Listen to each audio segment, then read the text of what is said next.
Hello दोस्तों, welcome to channel on एमक्यूर्क। आपका मेरे चैनल पर स्वागत है। विषय सामाजिक विज्ञान, राजनीतिक सामाजिक जीवन, कार्यपत्र के 14, तिथि है 8/9/2021, कक्षाएं 8th। ठीक है, तो ये हमारा पाठ है 8 सामाजिक विज्ञान का और पाठ का नाम है हास्याकरण से निपटना। ठीक है, तो देखते हैं इस वर्कशीट को आगे कि इस हास्याकरण से निपटना मतलब पाठ जो दे रखा है इसमें क्या है। ठीक है, तो मौलिक अधिकारों का उपयोग। ठीक है, तो पढ़ते हैं इसे। ठीक है, संविधान में ऐसे कई सिद्धांत सूत्रबद्ध किए गए हैं जो हमारे समाज और राज्य व्यवस्था को लोकतांत्रिक बनाते हैं। इन सिद्धांतों को मौलिक अधिकारों के जरिए परिभाषित किया गया है। यह हमारे संविधान का एक महत्वपूर्ण हिस्सा है। ये अधिकार सभी भारतीयों को समान रूप से उपलब्ध होते हैं। जहाँ तक कि हाशियाई तबकों की बात है, उन्होंने इन अधिकारों को दो तरह इस्तेमाल किया है। पहला, अपने मौलिक अधिकारों पर जोर देकर उन्होंने सरकार को अपने साथ हुए अन्याय पर ध्यान देने के लिए मजबूर किया है। दूसरा, उन्होंने इस बात के लिए दबाव डाला है कि सरकार इन कानूनों को लागू करे। कई बार हाशियाई तबकों के संघर्ष की वजह से ही सरकार को मौलिक अधिकारों की भावना के अनुरूप नए कानून बनाने पड़े हैं। ठीक है, तो आगे देखते हैं। तो संविधान के अनुच्छेद 17 के अनुसार क्या है, अस्पृश्यता या छुआछूत का उन्मूलन किया जा चुका है। इसका मतलब यह है कि अब कोई भी व्यक्ति अनुसूचित जातियों को पढ़ने, मंदिरों में जाने और सार्वजनिक सुविधाओं का इस्तेमाल करने से नहीं रोक सकता। इसका मतलब यह भी है कि छुआछूत गलत है और लोकतांत्रिक सरकार इस तरह के आचरण को बर्दाश्त नहीं करेगी। अब अस्पृश्यता एक दंडनीय अपराध है। ठीक है, अब वही इसके आगे है। संविधान के अनुच्छेद 15 में क्या कहा गया है कि भारत में के किसी भी नागरिक के साथ धर्म, नस्ल, जाति, लिंग या जन्म स्थान के आधार पर भेदभाव नहीं किया जाएगा। समानता के अधिकार का हनन होने पर अनुसूचित जाति का इस प्रावधान का सहारा लेते हैं। ठीक है, तो ये थे हमारे अनुच्छेद 17 और 15। ठीक है, तो इन्हें याद रखना, ऐसे क्वेश्चन पेपर में पूछे जाते हैं। अब आगे नेक्स्ट टॉपिक पढ़ते हैं इसे। इसी तरह अल्पसंख्यक समुदायों ने भी संविधान में दिए गए मौलिक अधिकारों का सहारा लिया है। उन्होंने धर्म और संस्कृति व शैक्षणिक अधिकारों की स्वतंत्रता के अधिकार पर जोर दिया है।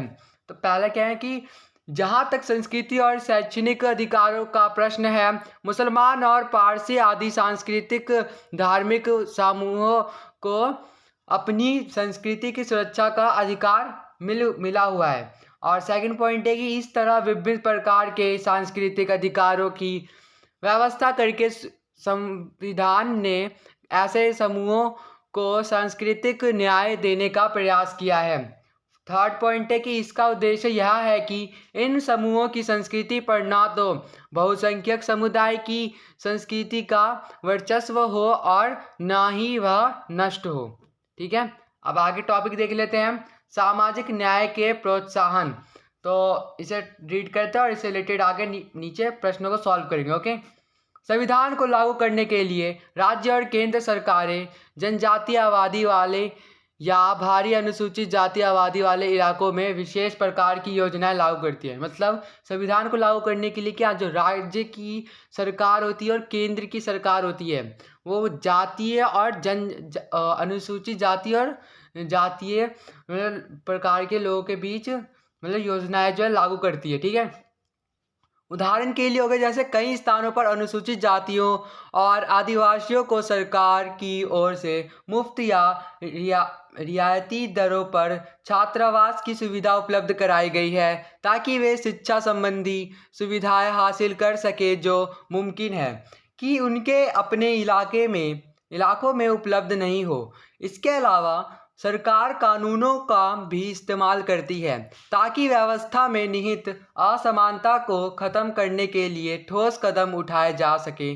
आरक्षण की व्यवस्था इसी तरह का एक महत्वपूर्ण कानून नीति है जिनके द्वारा शिक्षण स्थानों और संस्थानों और सरकारी नौकरियों में अनुसूचित जातियों व आदिवासियों के लिए सीटों का आरक्षण किया जाता है। ठीक है, तो ये हमने वर्कशीट पूरी रीड कर ली है। अब इससे रिलेटेड प्रश्नों को सॉल्व करते हैं। 3 प्रश्न दिए गए हैं, तो पहला प्रश्न यही देख लेते हैं। तो पहला प्रश्न क्या है कि हाशियाई तबके के लोग अपने ऊपर किए गए अन्याय के विरुद्ध मौलिक अधिकारों का प्रयोग किस प्रकार कर सकते थे। तो हमने भी 2 पॉइंट पढ़े थे, तो पर ऊपर वही यहाँ राइट कर लेंगे। तो एक बार पढ़ लेते हैं फिर से। उत्तर है, उन्होंने इन अधिकारों को 2 तरह इस्तेमाल किया है। पहला तो ये है कि अपने मौलिक अधिकारों पर जोर देकर उन्होंने सरकार को अपने साथ हुए अन्याय पर ध्यान देने के लिए मजबूर किया है, और सेकंड है दूसरा, उन्होंने इस बात के लिए दबाव डाला है कि सरकार इन कानूनों को लागू करे। ठीक है, अब प्रश्न नंबर 2 देख लेते हैं। राज्य सरकारें और केंद्र सरकारें सामाजिक न्याय को किस प्रकार प्रोत्साहित करती हैं। तो उत्तर है, राज्य और केंद्र सरकारें जनजातीय आबादी वाले या भारी अनुसूचित जाति आबादी वाले इलाकों में विशेष प्रकार की योजनाएं लागू करती हैं। उदाहरण के लिए कई स्थानों पर अनुसूचित जातियों और आदिवासियों को सरकार की ओर से मुफ्त या रियायती दरों पर छात्रावास की सुविधा कराई गई है। ठीक है, अब लास्ट प्रश्न नंबर देख लेते हैं। प्रश्न नंबर 3 है। प्रश्न नंबर 3 में अब ये भी हमने ऊपर पढ़ा है। ठीक है, देख लेते हैं यहाँ फिर भी क्वेश्चन। संक्षेप टिप्पणी लिखिए। ए जो है भारतीय संविधान का अनुच्छेद 15 और भारतीय संविधान का अनुच्छेद 17। अभी हमने पीछे पढ़ा था 15 और 17 अनुच्छेद में। ठीक है, तो ये जो होगा आपका ए का आंसर हो जाएगा। ठीक है, ये पूरा आप यहाँ तक राइट कर लेंगे। इसका ये ए तक हो जाएगा और ये वाला आंसर आपका बी तक हो जाएगा। ओके, ठीक है, तो ये एक क्वेश्चन नंबर 3 का आंसर है। ठीक है,